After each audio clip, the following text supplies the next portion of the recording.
Hi, everyone. Welcome back to the What Should You Do podcast. It's Ellie and Alex here with Sean this morning. We're really excited to introduce you to Sean. He is the founder of New Hampshire First Responder Group and is also a former New Hampshire police officer.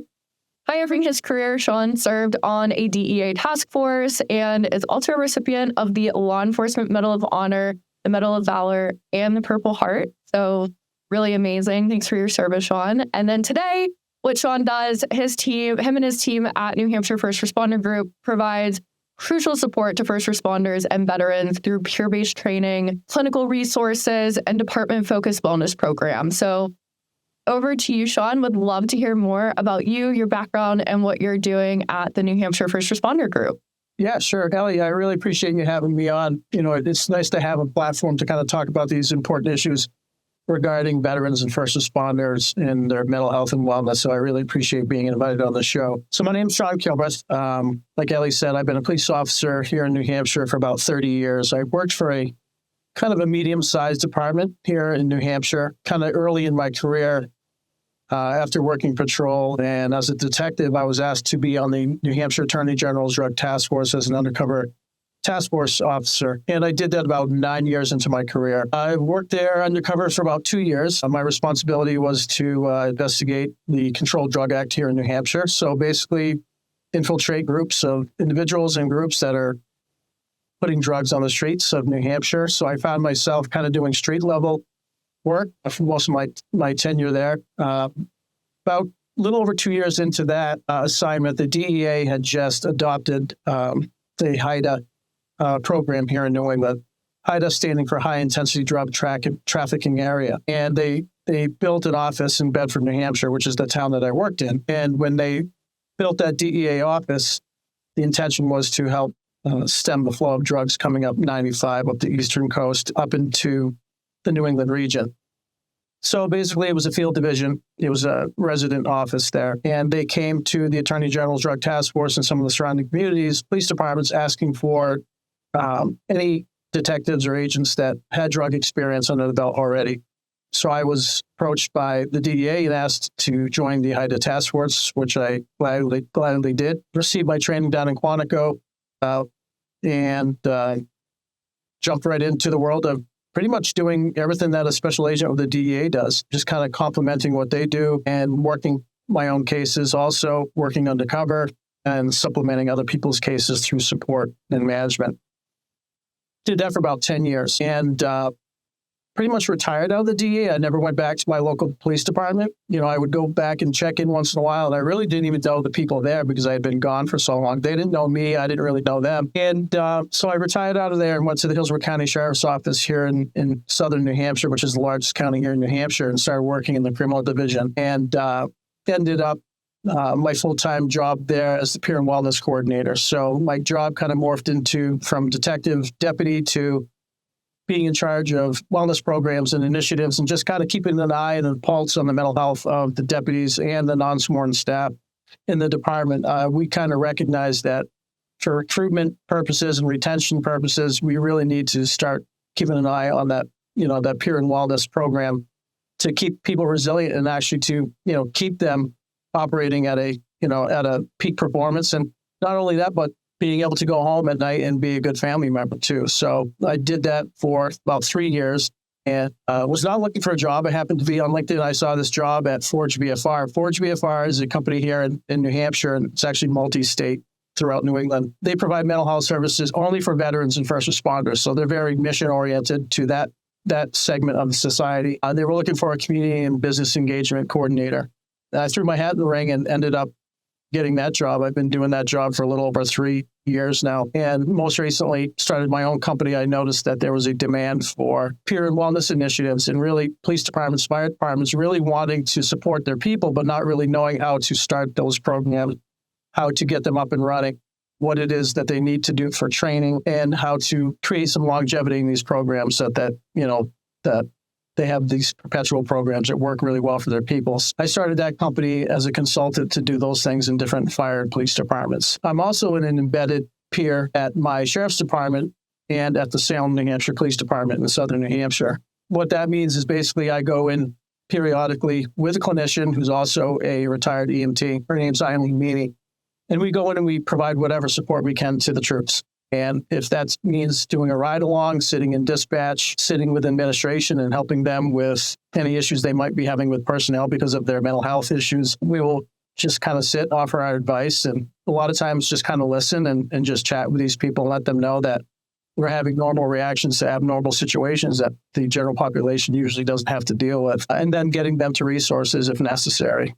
So, that's kind of what I do in a nutshell. A lot of the stuff that I do, if I had to describe it, is boiling it down is to prevent the next suicide for a veteran or a first responder. Everything that I do I look at it through that lens. Is what I'm doing going to better somebody's life or career or family life and kind of, prevent someone going to that dark place and ultimately taking their own life, which is such a tragic loss that has ripples throughout the community.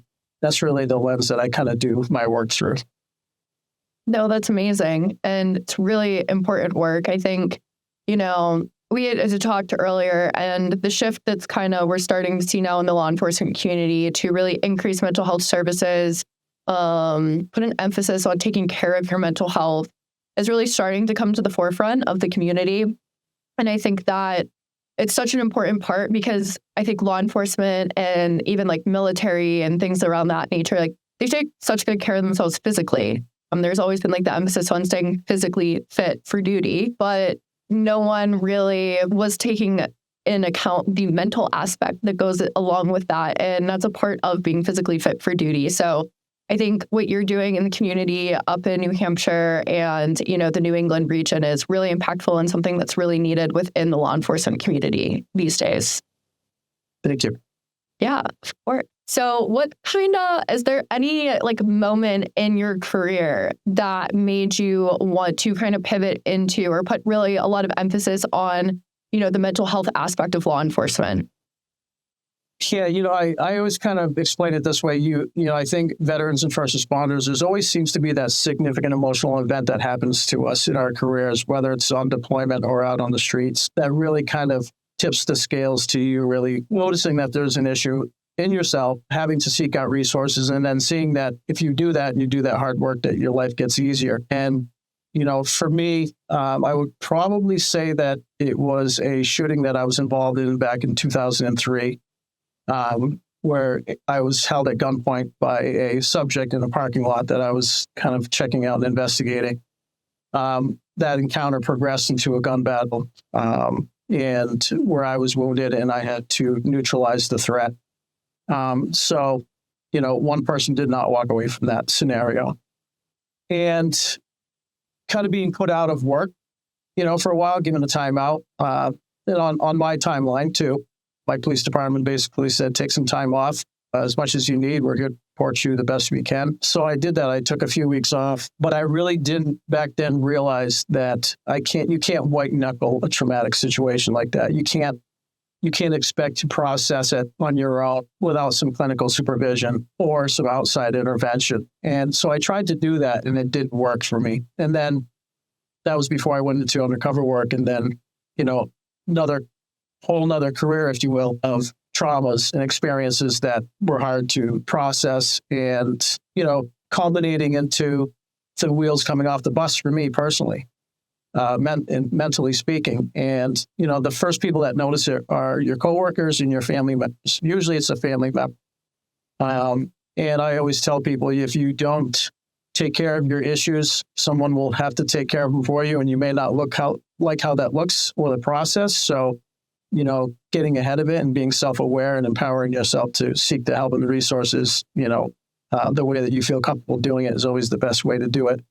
Not waiting for someone to give you an ultimatum, packing a bag for you and saying you're not welcome in the house until you square yourself away. So I kind of went through that and found myself in a 3-week program for mental health and PTSD.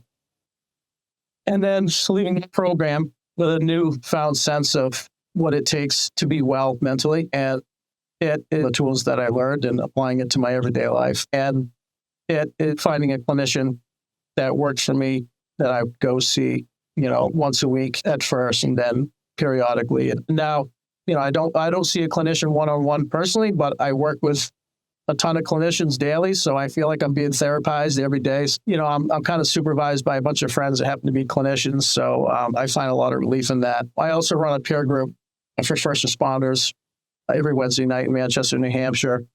And as the facilitator, I put my money where my mouth is. I contribute and I speak to whatever the topic is, just like everybody else. Matter of fact, last night, I probably monopolized a big chunk of time yesterday talking about my own stuff that I needed to get off my chest to kind of get those rocks out of the backpack.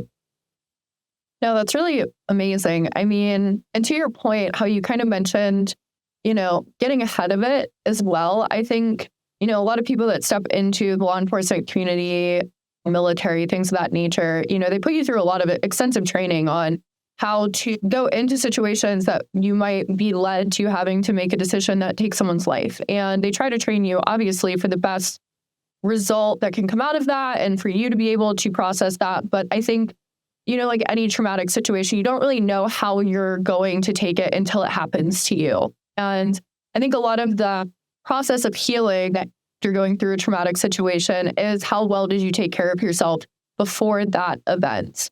To set the building blocks and foundation. It's like if you're a professional athlete, they recover so much faster from injuries because they put the work in to strengthen their muscles, tendons, ligaments. It helps them bounce back faster. And I think the same really goes for mental health and stepping into, unfortunately, a traumatic experience and how that recovery looks after. And if you're not taking those proactive steps ahead of time and working through that, like what your current load is sitting at mentally can really dictate how you come out on the other end of that and your ability to get help and go through that process also.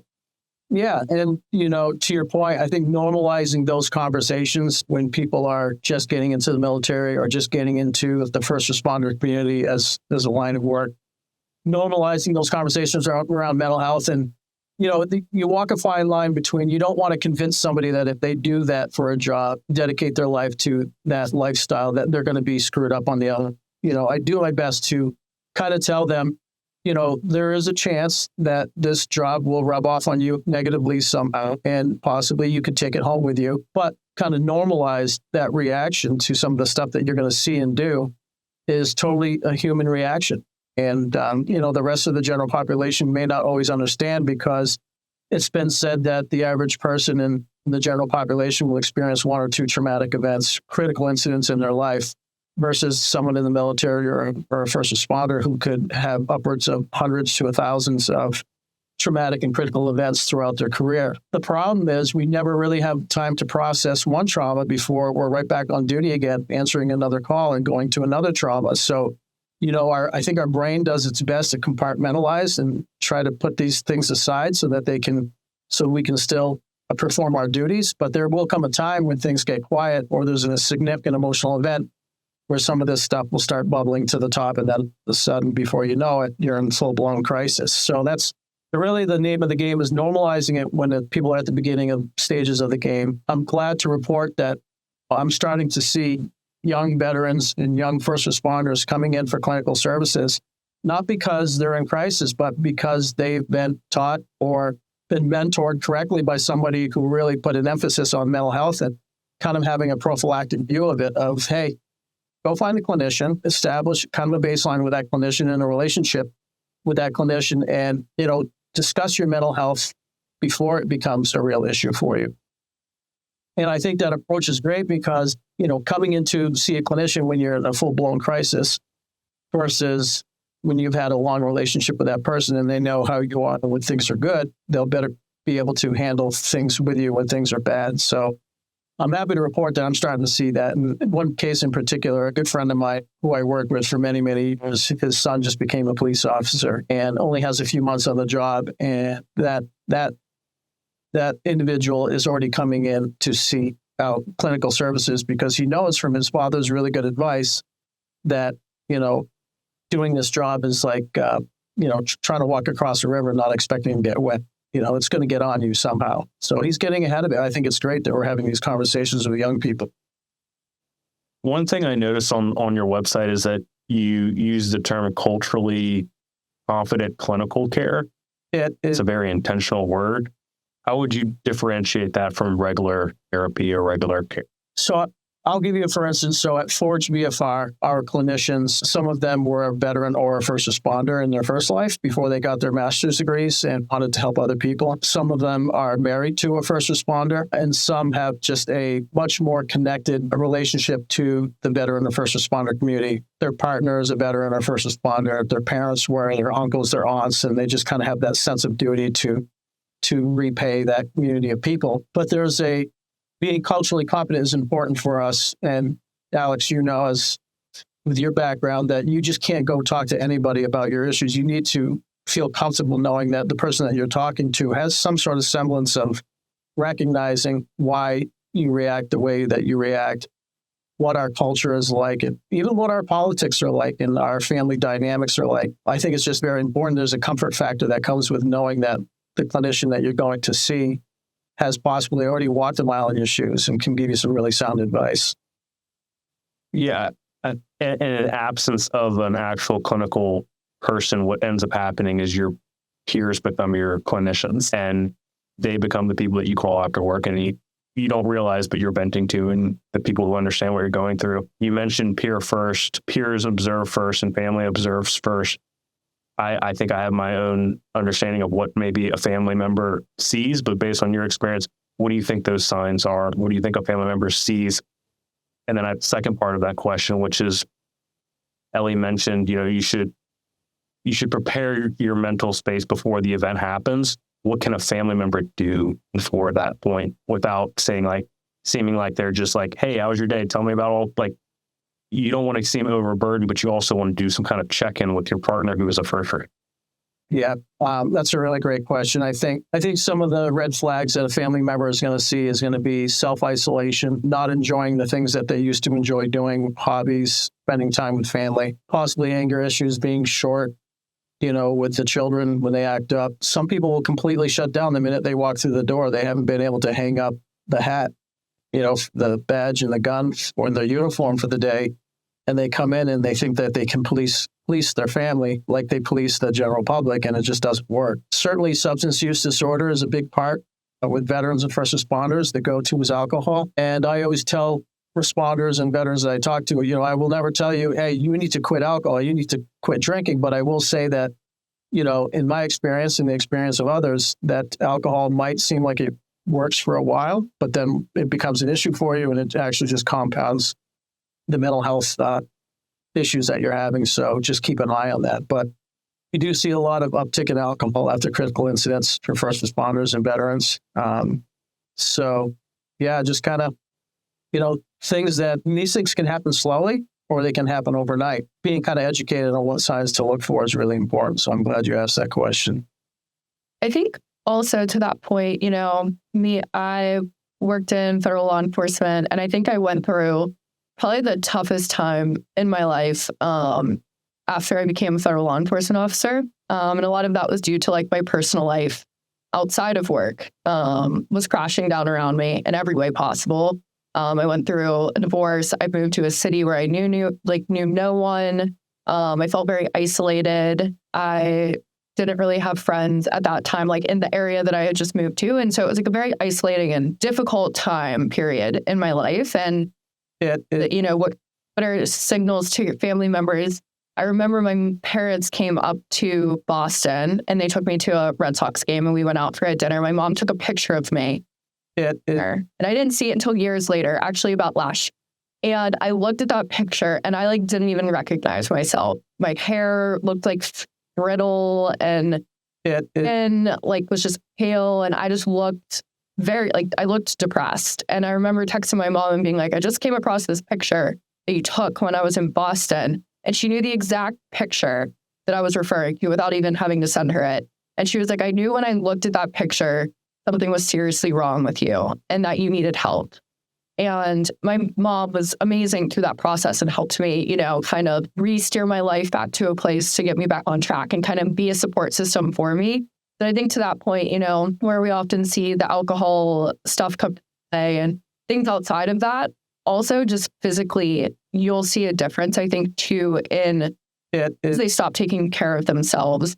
They might put on weight. They might lose a lot of weight. They're not, shaving anymore, or their hairs look different. And I think those are also signs and indicators that you as a family member or close friend can start seeing. And if it's becoming a pattern, saying, they might still be high performing in their job or whatever they're doing in their day to day, but something does seem off, and starting to like bring up those conversations mental health and check in on them, I think can go a really long way. Yeah, I think, your mom was probably trying to document a time in your life with that photo. She saw something, she wanted to snap a photo of it, probably to show you later, because she noticed something in you. But it's difficult for family members to have these conversations. And certainly it's tough to have these conversations with each other because, we just don't know what to say, so we don't say anything. But the problem is, if you have that see something, say something mentality, but you don't know how to say it, that's kind of a barrier for all of us. And, both of my brothers were in law enforcement. I know if I ever saw, a change in them or a problem with them, it would be hard for me to say as a brother and a fellow law enforcement officer, hey, man, I'm noticing something new. Something's not quite right. What's going on? It's not always a comfortable conversation to have. And this, especially around suicidality, I think we are all just very uncomfortable having those conversations with people. And one piece of advice I can offer to people is, if you don't ask, you'll never know,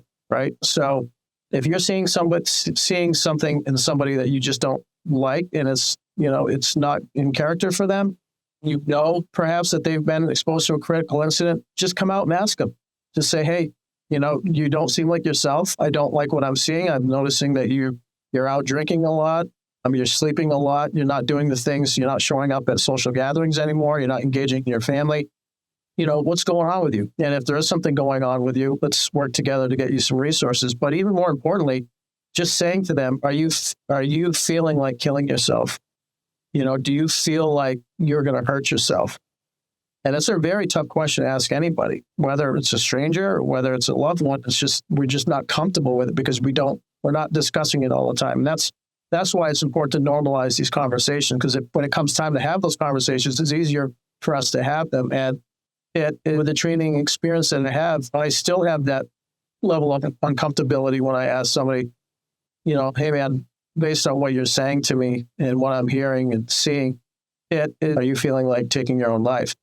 And I've had those conversations over and over and over again. And even for me now, it still can be a little bit uncomfortable. So I can imagine for somebody who's never had that conversation, it can be tough for them. But if you don't ask, you'll never know. On the flip side of that, when someone is feeling a certain type of way, it doesn't need to necessarily be suicidal, but it can just be a buildup of burnout, stress. I think the biggest thing that prevents them from saying anything is feeling weak. I think there's a culture of feeling weak or being perceived as weak. But what's your recommendation when taking that first step where maybe I'm not suicidal, but I am feeling a certain type of way? What should I do? And maybe it doesn't meet the threshold of seeking, clinical care, but talk to somebody. And the recommendation could be go to your friend, go to your peers. But I want to hear what your perspective is based off what you've seen is the best thing. In opinion, I think the power of peer is incredible. I've seen it myself for the last 3 years, facilitating this group of peers. I see people coming in and, their first time coming in, they can't even talk. They're so upset emotionally. They're looking down at the ground. They have their arms crossed. They have their hood up over their head, looking down at the ground. But then when they start hearing stories of other peers, where they've been and what they've done to get better, all of a sudden you kind of see a light bulb go off. And then the next time that they're there, they do a little bit of sharing. Then the next time they do a lot more sharing. And before you know it, I see these friendships evolve, and I see these guys and girls going out to dinner with each other and going out to do hikes together and working out at the gym. And that social connectedness that they didn't have because they thought they were the only ones going through this spawns these great support systems. So, again, seek out your peers. If you're not comfortable going to a clinician, go to somebody that you trust at work that works with you, or somebody that's in the same industry as you, and just share. There in the academy and in the military, there isn't a class on, hey, let's be vulnerable, right? I mean, if anything, all of our training is contrary to that. Don't ever be vulnerable, tactics wise and mentally, the toughness that they try to instill in us, convincing people that vulnerability is actually a superpower and it's courage. And it will help you, lighten that load for yourself isn't always easy to convince somebody. And, and I tell people, I said, listen, I don't know what your agency culture is. I don't know, how your administration is going to react if you go to them and tell them that you're having a mental health issue. I wish I could. I wish I could control their reaction to you, but I can't. So in that advice to people to be vulnerable, you also have to give them that warning, like, hey, I can't guarantee you what their reaction is going to be. If it isn't what you want it to be or expected it to be, then go elsewhere for the assistance, But there's all these stigmas, that create barriers for ourselves. I think once people start that journey, they realize, that it's actually a strength to be able to reach out for help. And a lot of the peers that I work with, and at first, confidentiality is everything. They don't want anyone to know they're at the peer meeting. They don't want anyone to know they're struggling. And I would say at about 95%, as they start progressing in their mental health journeys, they start singing it from the mountaintops. Hey, I go to a peer meeting. You should come to it. Here's the flyer. Oh, I go to Forge for mental health services. I love my clinician. She's really helped me. And it's kind of a fun dynamic to see happen because it happens way more often than not. No, I love that. I think, to your point, whenever people start on their mental health journey, wherever they're at, whether it's more on the preventative side or post a legitimate event, I think because of the stigma that starts to exist around it, especially within this community, that like, I don't want to tell anyone, I don't want anyone to know. But when they see how much it helps them in their day-to-day lives, they're like, I need to tell everyone about this. Like, I'm a huge mental health advocate, just having gone through various phases of my life at this point and having had phenomenal counselors and friends and you name it, and have helped me get to like such a healthy place. You want everyone to be able to experience that and say like, there is light at the end of the tunnel of whatever you're going through, and there's people that can help you. And whenever you start to feel that it is helping, it's the greatest feeling in the world, and you want everyone to know about it. So I love to see that, like, that it's a common theme that you're experiencing as you're, assisting and helping people through this journey. And from my end, I just want, I know that you're specifically in New Hampshire. So kind of two parts to this question. If someone is in the New Hampshire area, whether it be a family member or an individual in the law enforcement, first responder community, what resources do you currently that they can reach out to, that they can contact in an event that they, want to come to one of these, meetings or want to get in contact with you or, some of these resources? And then also, what about for the listeners that, aren't in New Hampshire? I'm sure there's obviously groups like this in every major city, things like that. But if there's any that really stick out to you, speak through now, and I'll obviously add them at the end of this podcast in the description so that, everyone has access to them and can reach out if needed. Sure. So, locally, I'm always putting out the flyer for my peer meeting as a resource. Forge VFR has the only intensive outpatient program in New Hampshire for veterans and first responders. What that means is above and beyond just one-on-one counseling with a counselor, we have a program that's done in a peer group setting. So our IOP program may have 7 or 8 veterans and first responders in it at a time.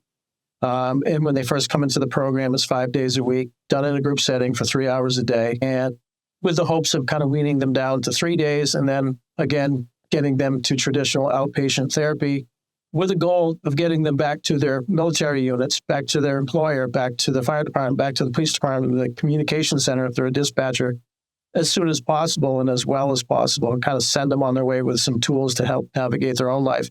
If people are in crisis, I would tell them to dial 988 and also to dial 911. The caveat to that is that we're all mandatory reporters. So a reminder to everybody out there listening that if somebody is a danger to themselves, you have an obligation to report that to emergency services. And I also like to report that to people that are listening that might be in crisis so that they are not shocked or surprised if an ambulance or a police officer shows up at their doorstep if they have divulged to anybody on any of these crisis lines that they're feeling like hurting themselves or hurting others. Some of the other mandatory requirements are if there's a crime that's about to be committed or is being committed, or if there's a crime that's been committed against the elderly or children. Those are all the mandatory requirements that all of us as not just first responders and veterans, but all of us as a community have to report. I can say that, if someone does reach out and say that they are going to hurt themselves or kill themselves, to remain calm. most importantly, have somebody with them, make sure that they're safe, that there's no lethal means around them, i.e. a gun or a knife or whatever. And that just slowly walk them through the process of like, hey, listen, in a crisis, I'm here to help you. We may not have to call 911. Why don't we jump in my car and I'll take you to the emergency room and I'll sit there with you and I'll make sure that you get in front of a clinical social worker or a psychologist and help you work through this crisis that you're going through. I think the general public has this view of if I tell anyone I'm suicidal, then all of a sudden it's going to be lights and sirens and it's going to be chaos and you're going to be strapped down to a gurney and put in a rubber ring. All the stuff that you see on TV. And if it's done by the correct people, it won't go anything like that. That's all really helpful information that I think all of our listeners should definitely know about. I know that there's a lot of first responders, military member, active duty, and veterans that follow us, follow Vigilant, follow the podcast. And so I'm really thankful that you were able to come on the podcast today and tell us a bit more about what you're doing, as well as the resources that anyone can tap into in a moment of need. I think that's just immensely needed in the world today and in the first responder community especially. So I really thank you for taking the time to come on the podcast today. And like I said, I'll list all the resources that he just talked about in the description so that everyone can access it. And that's it. Till next time. Great. Thank you for having me on. I appreciate it. Thank you.